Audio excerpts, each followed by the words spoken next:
Hello friends, movies all অ্যাবাউটে আপনাদের স্বাগত। পরমব্রত চ্যাটার্জি পরিচালিত, অনির্বাণ ভট্টাচার্য অভিনীত, অভিক সরকার রচিত ভোগ গল্পটি এবার ওয়েব সিরিজ রূপে আসতে চলেছে হইচই প্ল্যাটফর্মে, যার ট্রেলার ড্রপ করা হয়েছে বেশ কিছুদিন আগে। এই গল্পটা সানডে সাসপেন্সে অনেকেই হয়তো শুনে থাকবেন। এবার ট্রেলারটা কেমন লাগলো?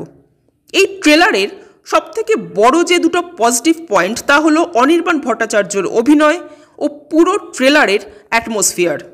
যে কটা সিনে অনির্বাণকে দেখা গেছে সেখানে অনির্বাণ জাস্ট ফাটাফাটি।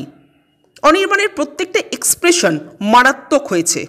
অনির্বাণকে দেখে আমার মনে হয়েছে যে গল্পটা শোনার পর ওই অতীন চরিত্রটাকে আমরা যেভাবে কল্পনা করেছিলাম সেটাকে অনেক বেশি ছাপিয়ে গেছেন অনির্বাণ।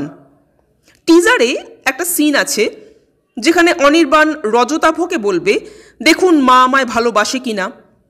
আর ট্রেলারেও লাস্টে যে সিনটা রয়েছে যেখানে অনির্বাণ উন্মত্ত হয়ে মায়ের সামনে নাচবে, এই সিন দুটোতে অনির্বাণের অভিনয় রীতিমতো ঘুষবাম দিয়ে যায়। এখানে ক্যামেরার কাজ খুব ভালো হয়েছে।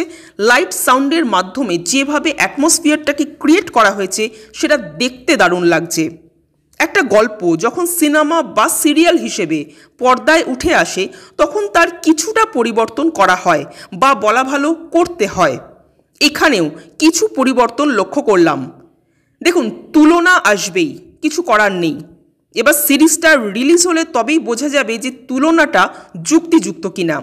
তবে ডামরের চরিত্রে পার্ণ এখনও পর্যন্ত খুব একটা মানানসই লাগছে না।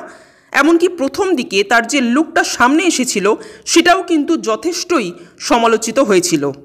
কিন্তু পার্ণ যেহেতু একজন ভালো অভিনেত্রী, তাই তাকে নিয়ে অবশ্যই আশাবাদী। ওভারঅল এই ট্রেলারটা আমার বেশ ভালো লাগলো। একটা ভৌতিক পরিবেশ তৈরি করার চেষ্টা অন্তত করা হয়েছে ট্রেলারটায়।